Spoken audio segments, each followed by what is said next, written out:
bataille autour de Lumana, Oumarou Noma ragaillardi suite au verdict en appel. Nous rapporte dans ses colonnes le Canard déchaîné. Le Canard déchaîné qui rapporte qu'Oumarou Noma est toujours président par intérim du Modern Fall Lumana et est à ce titre la seule personne habilitée à agir au nom du parti. C'est la substance du verdict du procès en appel intervenu le 5 août à la cour d'appel de Niamey, nous apprend le journal, pour qui c'est une victoire importante mais pas décisive au vu de la possibilité pour l'aile dirigée par Tahirou Parkvan de faire un pourvoi en cassation. Le délibéré du procès en appel constitue un tournant dans la guerre fratricide que se mènent les frères ennemis du Lumana au niveau de la justice.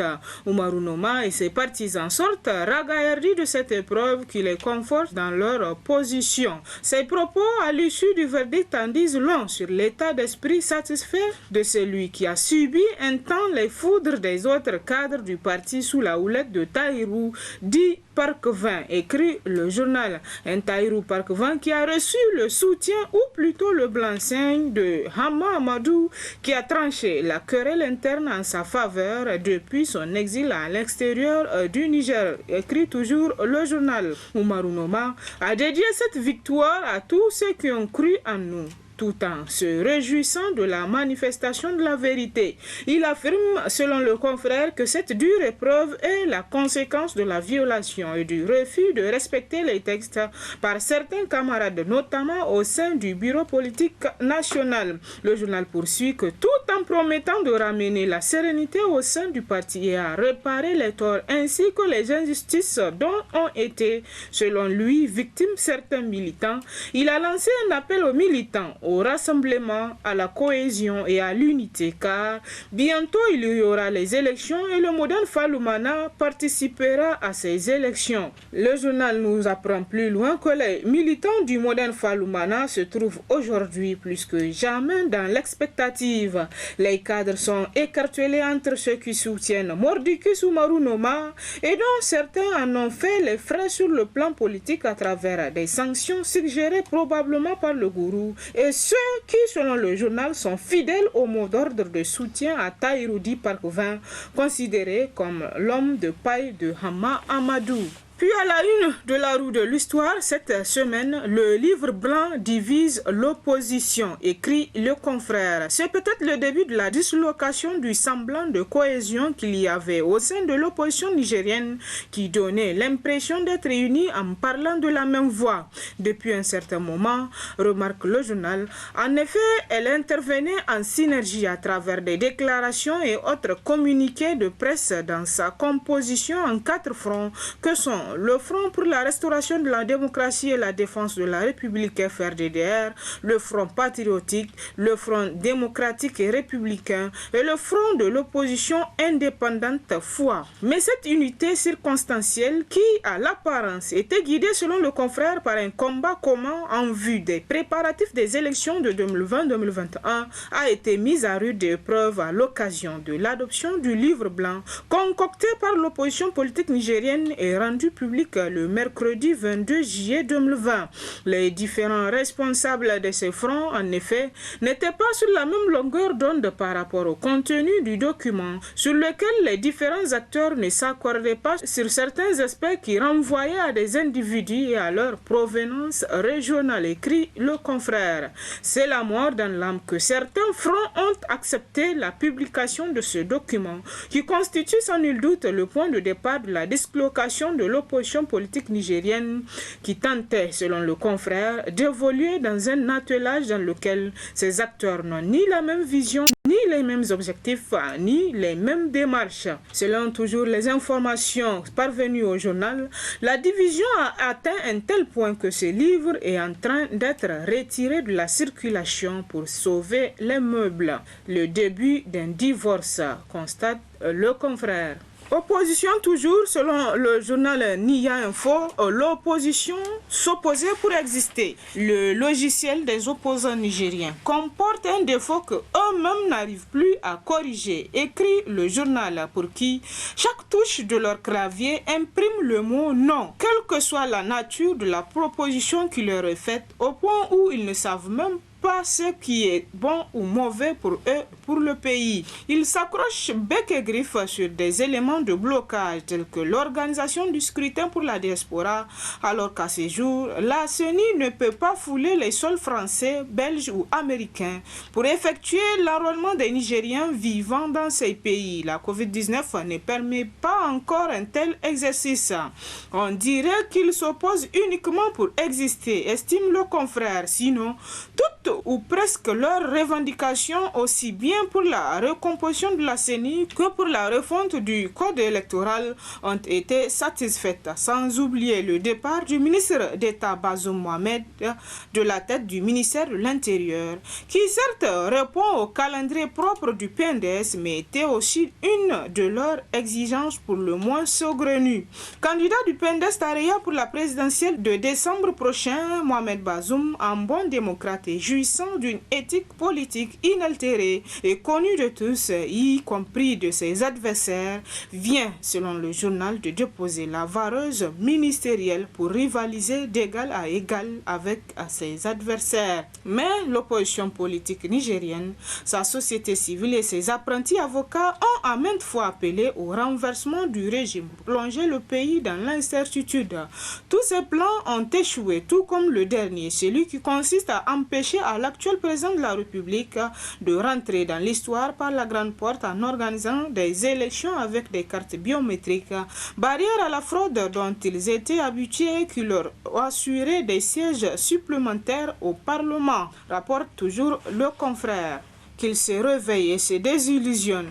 Une mise entre parenthèses du fonctionnement normal et régulier des institutions de la République, quel que soit son format, ne saurait être accepté par la conscience nationale et cautionné par la communauté internationale. Un coup d'État, quel que soit son schéma, est un recul incalculable pour une démocratie que nous sommes et une économie dynamique que nous vivons malgré le passage meurtrier de la COVID-19.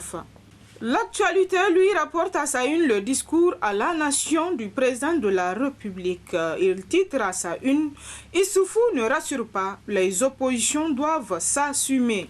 Ce discours qu'on a entendu ce dimanche soir à 20h n'exprime que du mépris selon le confrère à l'endroit des Nigériens et notamment à ces oppositions qui crient depuis des mois leur désaccord par rapport au processus électoral tel qu'il est conduit dans le pays. Pour une fois, enfin, les uns et les autres, et notamment tous les observateurs de la scène politique nigérienne, peuvent comprendre que le magistrat suprême n'est pas disposé d'une part à apaiser le climat politique pour la tenue des prochaines élections et qu'il ne pourrait d'autre part être capable d'écouter les acteurs politiques qui boudent le processus, rapporte toujours le confrère, pour qui Issoufou Mamadou ne voit rien d'anormal dans le processus électoral, montrant par là même qu'il n'entend rien de tout ce que dit l'opposition, y compris les non-affiliés qui relèvent aussi bien d'anomalies qui les font douter de ces élections, et ce, lorsque le MNSD et son APR font le choix dangereux de se laisser trimballer dans un processus dans lequel, de toute façon, ils ne seront que des grands perdants, les dindons de la farce. Toujours à propos de ce 60e anniversaire de l'indépendance du Niger, l'éclosion rapporte en gros dans ses titres qu'Issoufou s'adresse à la nation pour Bazoum Mohamed. C'est la 10e et en principe la dernière fois qu'Issoufou Mamadou prononce un message à la nation en tant que président de la République à l'occasion de la célébration de l'indépendance de notre pays. Le chef de l'État a d'ailleurs relevé le caractère décennal de son adresse à la nation du 2 août 2020, écrit le confrère. Dans un message de 2509 mots, les 603 mots sont consacrés aux élections 2020-2021 attendues dans notre pays.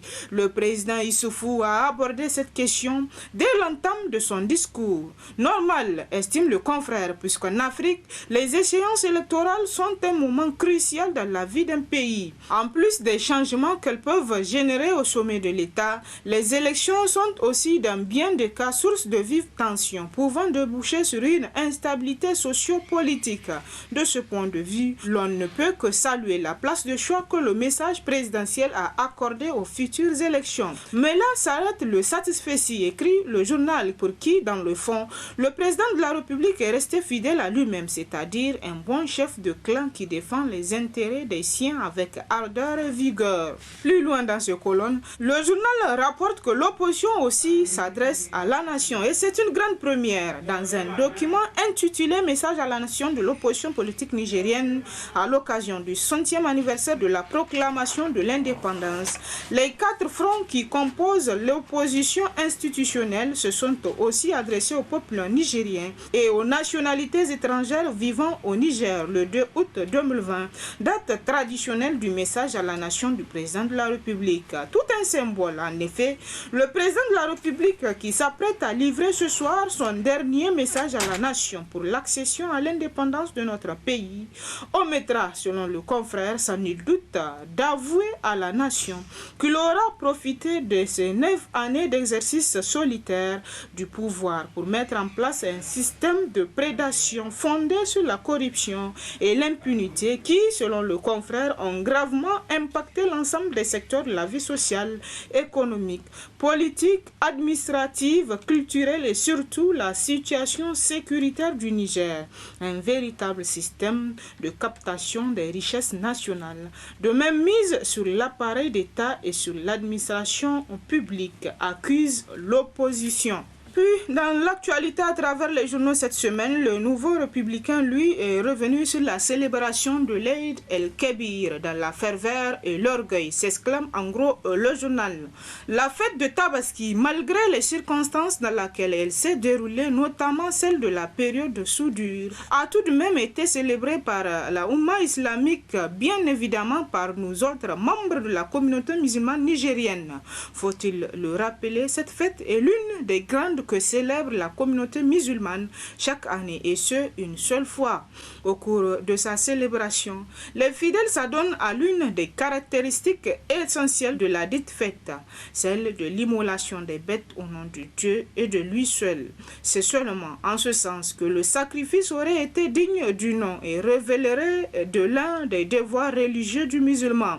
Retenons selon le journal par ailleurs que c'est un devoir qui ne s'impose qu'aux personnes ayant les moyens de l'accomplir. Cela sous-entend alors que pour les démunis, cela n'est aucunement une obligation. Mais, retorque le journal, force est de constater que nombreux sont les musulmans nigériens qui se livrent à cette pratique religieuse recommandée par Dieu, malgré que celle-ci s'avère souvent difficile pour eux. Plus loin dans ces colonnes, le journal La Roue de l'Histoire s'est intéressé à la situation socio-politique du Mali et rapporte que le président en exercice de la CEDEAO prend les choses en main. Le lundi 27 juillet 2020, sur convocation du président en exercice, son Excellence, M.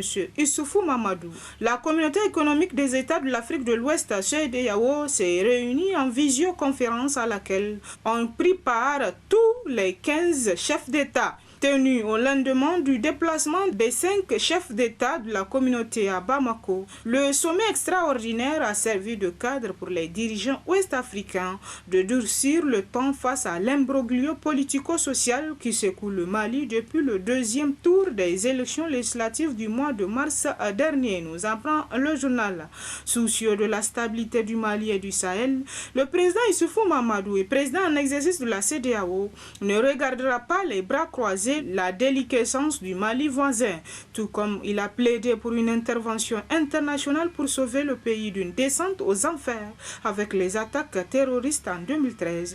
Le journal écrit qu'Issoufou Mamadou, leader incontesté dans la recherche de la paix, de la sécurité et de la stabilité dans le monde en général et en Afrique en particulier, s'investit avec ses pairs afin de trouver un compromis entre les antagonistes dans cette situation socio-politique qui risque de mettre le pays à genoux. Le 27 juillet 2020, avec ses pairs de la CEDEAO, ils ont sorti une feuille de route qui, selon plusieurs observateurs maliens et étrangers, une fois respectée, sortira le pays de cette crise de trop qu'il traverse. Et parmi les points saillants proposés par la médiation de la CEDEAO, renforcée par la réunion des chefs d'État, figure la démission des 31 députés dont l'élection a été contestée, la formation d'un gouvernement restreint en attendant la formation d'un gouvernement d'union nationale et la mise en place d'une nouvelle cour constitutionnelle. Et pour finir, parlons sport. Pré-deuil du football de Zender, les clubs demandent la démission de Pelé, a constitué un des titres du journal L'Actualité. Les clubs du football de la région de Zender retirent toute leur confiance au président de la Fédération nigérienne de football, le colonel Djibrila Hima dit Pelé, pour son ingérence partisane dans la vie de leur association. Les clubs l'ont fait savoir au cours d'une déclaration rendue la semaine dernière à Zender, la deuxième grande ville du pays. Le journal nous apprend qu'une pétition a été lancée pour prouver aux Nigériens le degré chaotique de la gestion peu orthodoxe du président de la FENIFOOT depuis son élection. Le football et les clubs issus de Damagaram traversent aujourd'hui des moments pénibles de leur histoire. Une situation que, selon le confrère, les clubs attribuent à l'ingérence affichée du colonel Djibrila Hima dit Pelé. En effet, selon toujours le journal, les auteurs de la déclaration indique que depuis son arrivée accidentelle à la tête de la FENIFOOT, la corruption, l'achat des consciences, le passe-droit, le clientélisme, les intimidations, les menaces ainsi que le favoritisme sont devenus monnaie courante, toute chose qui a sémé la division, la haine et la jalousie au sein des clubs joueurs et leurs encadreurs. Tout est parti, selon le confrère, de la destitution par Djibrila Hima dit Pelé et la complicité de la Ligue régionale de football, notamment de certains bureaux des clubs de football de Zender,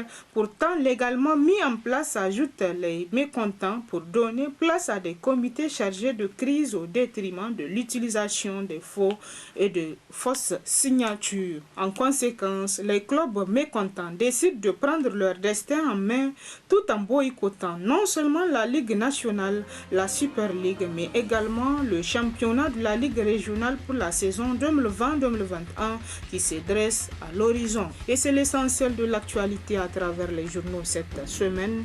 Très bonne lecture et à la semaine prochaine, Inch'Allah.